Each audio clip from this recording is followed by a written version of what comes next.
Hey everyone, welcome back to your favorite English podcast.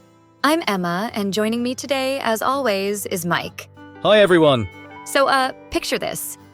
You're in the middle of a conversation in English, and suddenly, bam, your mind goes blank. You're scrambling to translate every word from your native language, and it's, frustrating, right?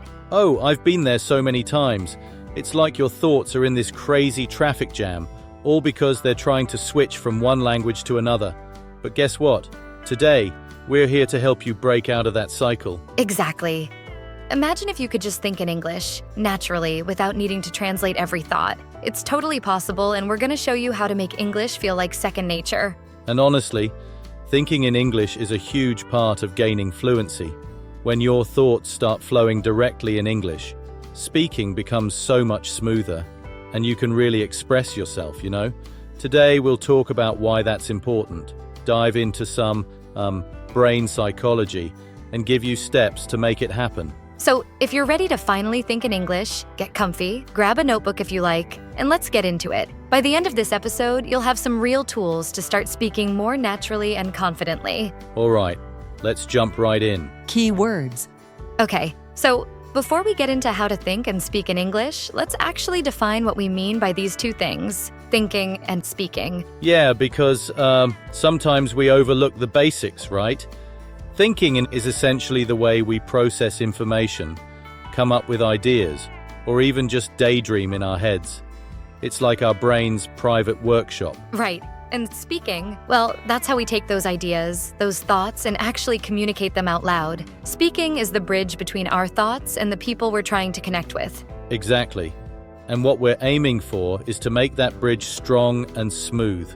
So now that we have a basic sense of what thinking and speaking are, let's look at what it means to do them directly in English. So let's talk about the thinking in English. When we say thinking in English, we're talking about training your brain to process thoughts in English first, without translating from your native language. Yeah, and it's like rewiring your brain to handle English as its main system, instead of running everything through a translation filter. When you skip translation, it's faster and a whole lot more natural. Absolutely.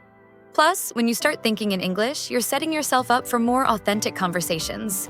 It's like you're gradually making English part of how you see the world, even in little everyday thoughts. And that change helps you find words faster and boosts your confidence. Thinking directly in English is like turning on a fluent mode, where you don't second-guess every word. Then there's speaking in English. Once you're comfortable thinking in English, it's so much easier to get those thoughts out naturally in conversation. Exactly. And speaking in English means you're not just saying words, you're expressing your thoughts and feelings directly, without any translation delay or hesitation. When you can speak straight from your thoughts in English, you sound more like you're not performing or reading a script. Speaking in English becomes, well, a genuine connection with the language and the people you're talking to. Yeah. It's about reaching a point where your ideas flow into words smoothly. And when you're comfortable with that, conversations feel less like a challenge and more like real conversations. The psychology behind thinking in English. So let's dig a little deeper. There's actually some interesting psychology behind why thinking directly in English can make such a big difference. Yeah, our brains are kind of amazing when it comes to adapting, right? When we think in our native language and then translate, we're actually making our brain work a lot harder than it needs to. It's like adding extra layers. Exactly. And every time we add a layer, we're slowing ourselves down. But when we start thinking in English directly, our brain begins to treat English as, just another way to think. It adapts and starts making faster connections. And this shift isn't just about speed. When we stop translating, we're actually training our brain to respond to English on a more intuitive level. So, over time, English starts to feel more familiar, almost like it belongs to us. Yes, and that's powerful because it helps with fluency. By thinking directly in English, you'll notice that conversations feel more spontaneous. Your brain starts to recognize patterns, recall words, and even make associations without needing to pause. It's like building muscle memory. The more you practice thinking in English, the more naturally those words and phrases come to mind. And the best part? You start feeling more confident, even if you make a few mistakes. And that's key. Feeling confident. Because when you feel comfortable thinking in English, you stop worrying so much about getting every word perfect. You're just communicating. All right, so now that we know why it's important, let's get into some practical ways you can actually start thinking in English. Practical steps for thinking in English. Yes, because it's one thing to know it's helpful, but how do you actually do it, right? So let's start with a simple approach. Mastering the 5 W's. The 5 W's, who, what, when, where, and why, are super useful. If you make a habit of asking yourself these questions in English, you're already starting to build an English thinking routine. Yeah, and it can be about anything. Like, you see a picture and think, who's in this picture? What's happening? When and where is this happening? And why might it be happening? You're training your mind to stay in English. It's simple but effective.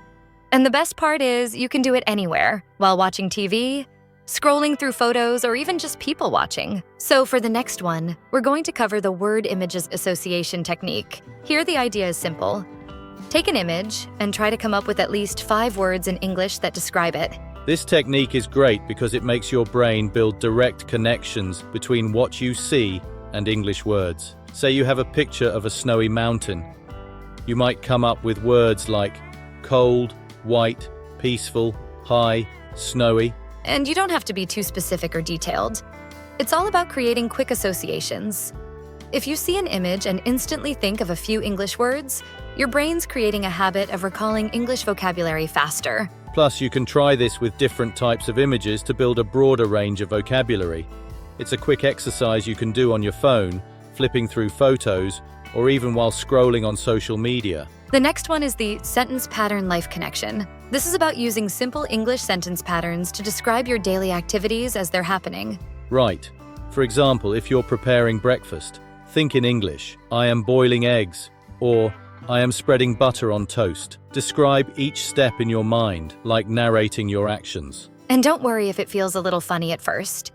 The goal is to get used to forming simple sentences about real-life actions in English. Over time, you'll find yourself doing this automatically without any effort. It's a great way to train your brain to handle day-to-day thoughts in English, so you'll be more prepared for casual conversation. And for those who want an extra challenge, try the image description creations technique. It's all about taking an image and creating sentences at different skill levels: beginner, intermediate, and advanced. So let's say you have an image of a puppy playing with a ball. Start with something simple like, the dog is happy. Then move to a more complex sentence.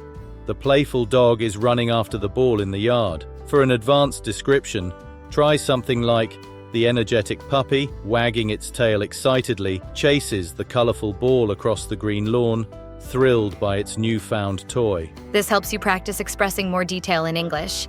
You'll build up your ability to add layers to your descriptions, from simple observations to more complex narratives. And it's a fantastic way to stretch your vocabulary. The beauty of this technique is that you can keep it as simple or as advanced as you want. Over time, you'll get more comfortable describing things in English, and this practice will come in handy when you're having real conversations. So now that we've covered some techniques, let's see how they can actually make a difference in real life.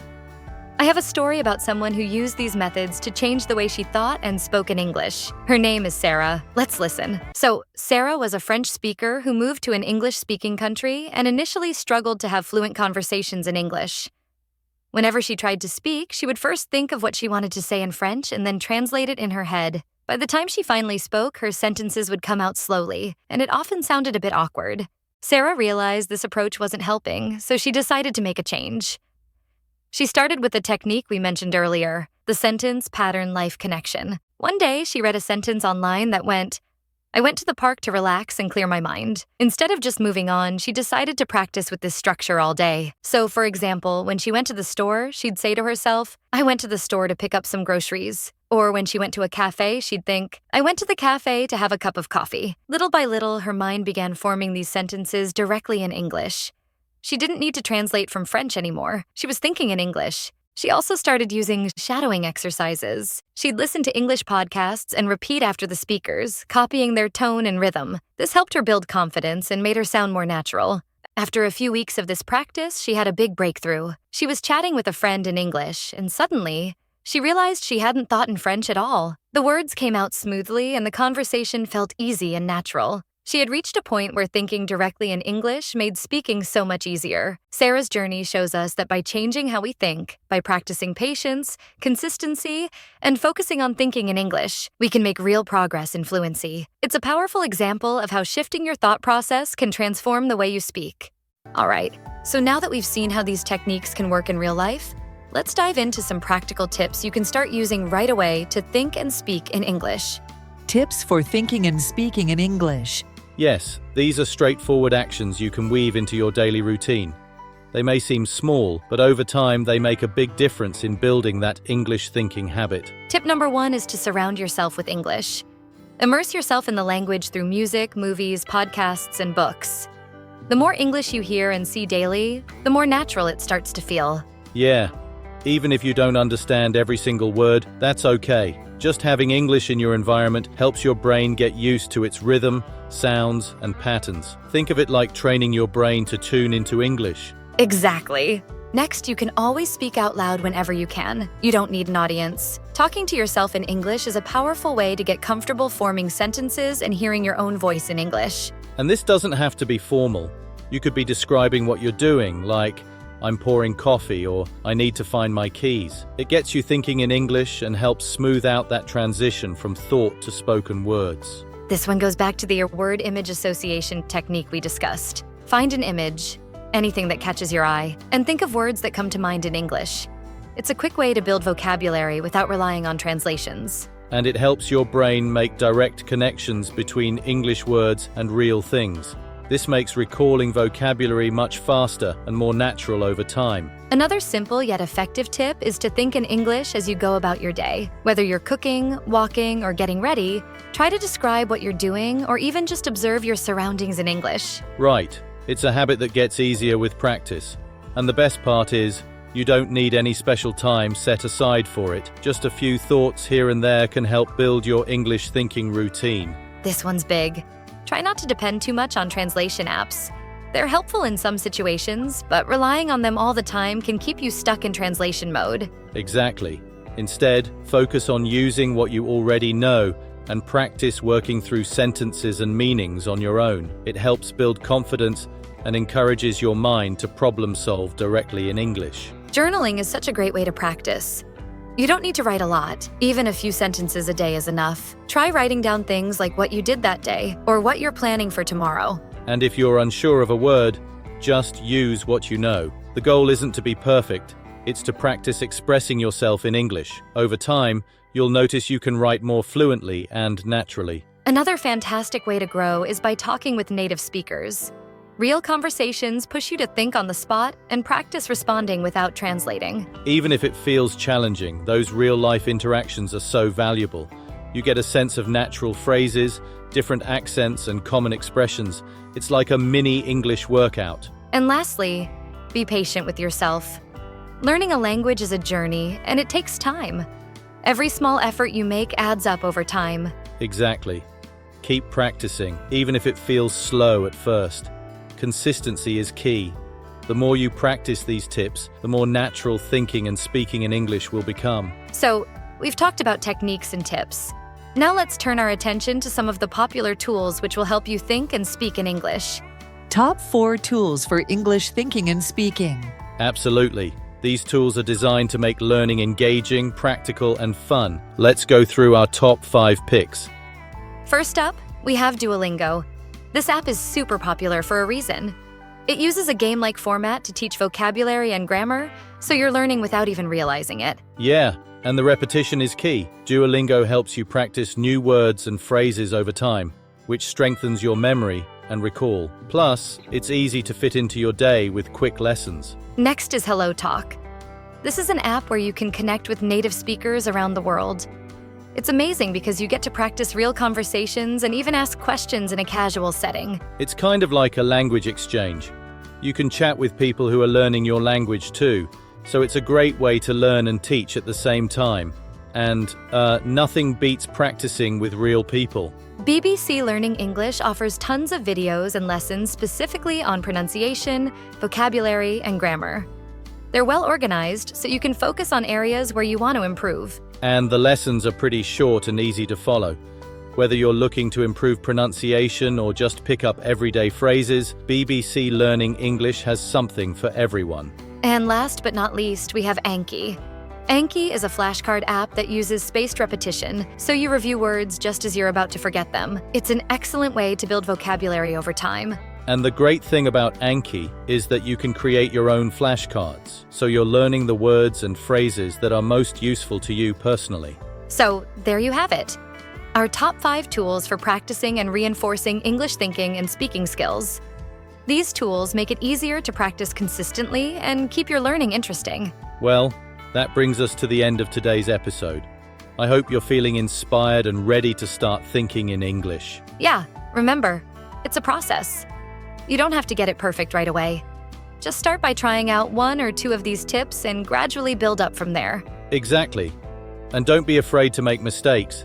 Every slip-up is part of the learning curve, and it just means you're improving. Consistency is what really counts. Absolutely. We all learn in our own way, so keep exploring what works best for you. Whether it's speaking out loud, using a journal, or trying out a new app, just keep moving forward. Thank you all so much for joining us today. If you enjoyed this episode or found it helpful, go ahead, give this video a thumbs up, and leave us a review in the comments. And remember, each episode is here to help you grow step by step. Most importantly, don't forget to subscribe and turn on the bell icon so that you don't miss out on the upcoming episodes. So until next time, keep practicing, stay patient, and keep speaking in English.